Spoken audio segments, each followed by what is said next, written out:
because we don't have a topic for today, I wanted to go ahead and get straight to callers. And up first, we've got Stephanie in Tampa. How are you? Hi, I'm doing well. How are you? I'm doing pretty well.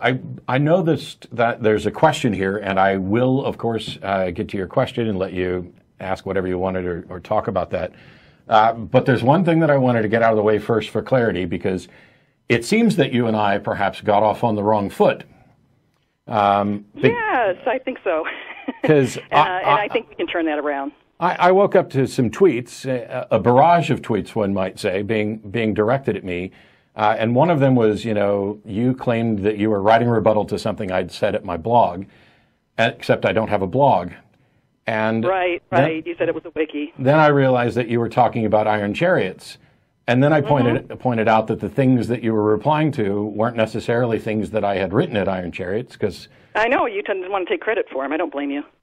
Well, you don't. You've said that on Twitter as well. Like you have this idea that I don't want to take credit for them. Of course I don't. Somebody else wrote it. I believe they should get credit for their work.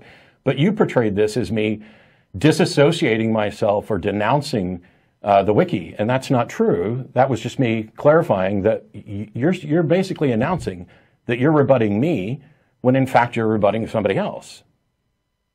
Well, maybe it would be nice if you had the authors cite their names on wiki so I could give them all credit for everything that they've written. Well, you do know that it's a wiki, and you can go to the history page and you can see who made what edits. I think there's a problem with just assuming that because I created a wiki a dozen years ago that I wrote everything on it. As a matter of fact, I wrote only a tiny portion of it, and some of that's been edited as well. So to be clear, I'm not disassociating myself from it. I'm not denouncing it. It may be that the arguments that you wrote rebuttals to are things that I perhaps agree with. I just don't want to be given credit. And I don't understand this need to keep going, I'm rebutting Matt Dillon, because I'm irrelevant. The arguments are either correct or incorrect, independent of who said them, right? Well, the arguments are always the same arguments. I don't know how that actually addresses you and Bertrand Russell and all the different people. So, okay, I don't know how that's relevant to the point, but so at least do we acknowledge that you're running around saying you're rebutting me when in fact you aren't? Well, here's what I can do. I'll change the rebuttal to say instead of rebutting you, I'll say I'm rebutting the Iron Chariots wiki page. How about that? Would that work out fine? See, and that's perfectly fine, because you also went back when you were trying to tie me to Iron Chariots and found a 10-year-old bio from the Atheist Community of Austin. It's not your fault that it hadn't been updated, but it made me kind of at least somewhat question what the goals were here, because when I take an argument for the existence of God that somebody's presented, I either clearly identify who wrote this particular version I'm talking about, or I just ignore that and focus on the content, because it doesn't matter to me whether you said it or William Lane Craig said it or Irenaeus said it or St. Anselm wrote it. It's the content of the argument. That stands or falls independent of who it is. Okay. That's correct, I'm assuming, right? Well, the content of the argument certainly is important. Why would it remotely be relevant who said it? How does that affect the content? I'm just trying to figure out why you keep disassociating yourself from this wiki page. I don't understand. I mean, you put it on your bio, you put a link to it on your bio, and then you said you haven't looked at it in years. I mean, it seems kind of unusual to put something on your bio that you haven't actually looked at in years. Here's the thing, Stephanie. You found a bio from 10 years ago or more. Why would you have it posted on the Internet, a bio from 10 years ago? I don't run that page from the Atheist Community of Austin. Did you perhaps, and by the way, if you went to my Wikipedia page, that's more up to date. But you have once again claimed that I'm disassociating myself from Iron Chariots when I just explained to you that that's not the case. You don't want to.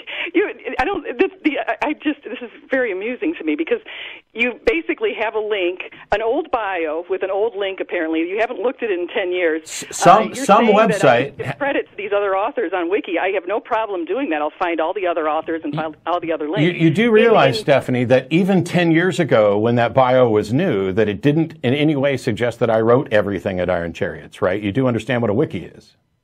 I understand that, especially I'm sure that you're trying to disassociate yourself from the webpage that says, I don't know. I mean, there's an entire webpage to explain Stephanie. the words, I don't know. I mean, obviously that's the answer that you guys have for every argument that's out there, whether it's a teleological argument, a cosmological argument. It's always, I don't know. What's wrong with that? After a while, cognitive dissonance would result. Well, first of all, I'd like to know exactly what's wrong with the I don't know thing, but I would really like you to stop saying that I'm disassociating myself from something when I've expressly pointed out that I'm not. All I was doing was clarifying that your claim that I wrote something was factually incorrect.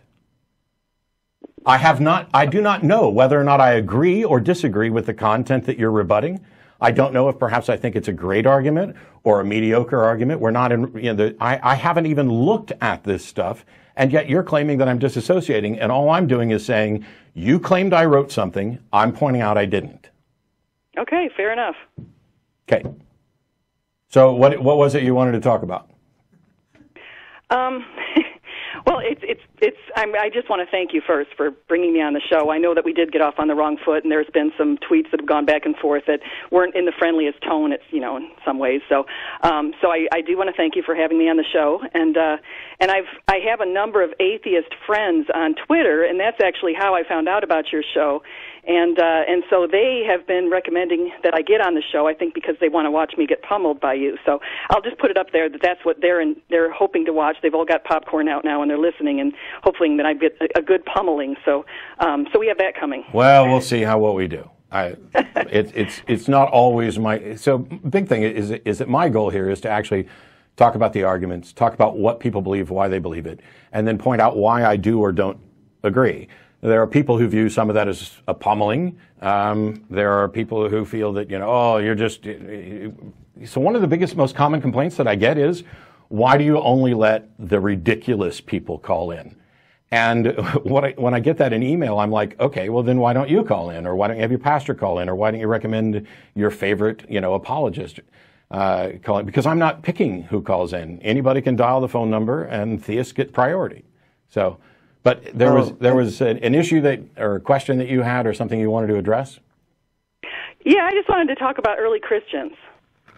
Okay. So I wanted to ask you what you thought about the early Christians, and especially, the apostles and the other early disciples of Christ who were so brave at the time and were willing to take being stoned. They were willing to be tortured, put in jail. Perpetua, which was one of the first martyrs, basically had written up an account of that, and there's a number of others who've written up accounts of sort of the way that they were treated by Nero. And so I wanted to ask you what you thought drove them to be so brave. Well, I think that most of them were probably convinced that that their beliefs were correct. But the willingness to be brave or even be hurt or killed for your beliefs doesn't tell us anything at all about whether or not your beliefs are true or likely to be true. There are, I've watched Buddhists set themselves on fire. There are people who tragically flew planes into buildings based on, at least in part, some of their religious doctrines. But at the end of the day, my concern is whether or not are they correct in their beliefs. And the truth about whether or not they're correct isn't impacted in any way by the number of people who believe something or how passionately they believe it or what they're willing to put up with. There are people who are willing to put up with a lot and die, and it doesn't mean that they are dying for a lie. They might be dying for an error. Okay, fair enough. So let me build on that. And so we'll go back to the story of the apostles.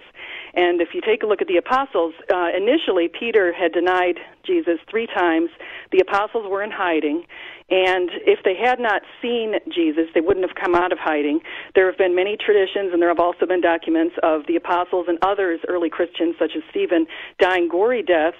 And others have seen Jesus. People saw Jesus People had seen Jesus rise, and had they not seen him rise, they wouldn't have been so brave. Somebody saw Jesus. Somebody saw Jesus rise. How many Buddhists saw anything? How many Muslims saw anything? The early apostles actually saw something, and that's what made them so brave. So, first of all, you're saying the only reason they would have come out of hiding is if they'd seen Jesus. I don't know how you reached that conclusion. Second of all, you said exactly. Why else would they have come out of hiding? Well, that's an argument from ignorance fallacy. You don't get just No, to, it's not. No, it's not an argument from ignorance. Yes, it is. Yes, it is. Stephanie, Stephanie, clearly if your they came out claim from hiding because they had seen something. Stephanie, it's very, very clear. Why did oh they my get so God. brave? Stephanie, you claimed the only reason they would come out is if they'd seen Jesus. And when I asked you what your justification for that was, you literally said, why else would they come out? That is by definition, an argument from ignorance fallacy. Fallacy. The only fallacy you should be do you care about logical fallacies? Do you care about making a sound argument? Logical fallacy is the cognitive dissonance you must be having when you don't realize why the apostles got so brave. Stephanie, that's not my question. Do you care? Do you understand that a fallacious argument cannot be demonstrated to be correct? That is what a fallacy is. You can try to capture this as if it's a fallacy. This is not a fallacy. So first of all, it is, but that's not my question, Stephanie. And that's how they were able to convince millions of people to Are you capable of answering the actual question? Are you capable of answering the actual question I asked instead of going on defensive and redirecting to something else? No, because you're redirecting. You're not capable of doing that? You're not capable of actually answering the... You are redirecting, Matt. I'm not redirecting. I'm asking you... Yes, you are. I asked the question. All right, your ass is on hold so that you don't talk over me. I will take you off in just a moment. All I've asked that I'd like an answer to is, do you understand that a logically fallacious argument cannot be demonstrated to be true? Doesn't mean it's not, that the conclusion isn't true. It just means that you have no good reason to... Relevant to the current question. You were still talking to... I'm the one who... It's not relevant to the current issue. It's not a logically fallacious argument. Stephanie, I'm asking a question. You can say it's not relevant all you want, but it's my show, and I'm asking it... You're trying to shift the goalposts there, Matt. No, I'm trying to find out if I'm talking to someone who is willing to base arguments in reason, or if they're just going to make assertions and dismiss fallacies. Matt, you're not making any sense. Think about this. The apostles were in hiding. They feared for their lives. Why do you think they came out? Maybe they got hungry. Why do you think they were so brave? Peter was hung upside down.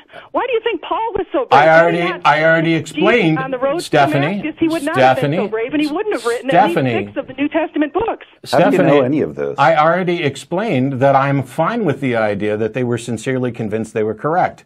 What I asked was, do you understand that an argument that is logically fallacious, the conclusion cannot be considered reasonably to be true?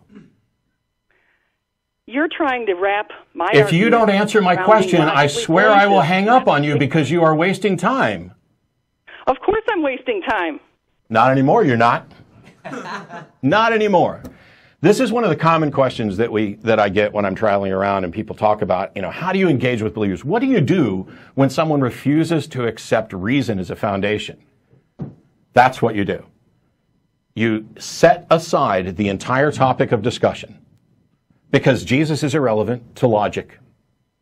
The specifics of any argument for something is irrelevant with respect to whether or not we begin with a foundation of reason. There is incredibly, the reason that we begin with an understanding of let's not make fallacious arguments is because there's a logical structure, a syllogistic structure. And there are 256 different ones, which Aristotle and his band of merry logicians went through and analyzed to show that of these 256, these particular structures are such that a true premise necessarily leads to a true conclusion. All men are mortal, Socrates is a man, therefore Socrates is immortal. That structure, no matter what you put in there, as long as your premises are true, the structure guarantees that your conclusion is true. And more accurately, if you accept the premises, you must accept the conclusion, otherwise you are by definition being irrational. You are just denying the conclusion. The structure of the argument goes to its validity.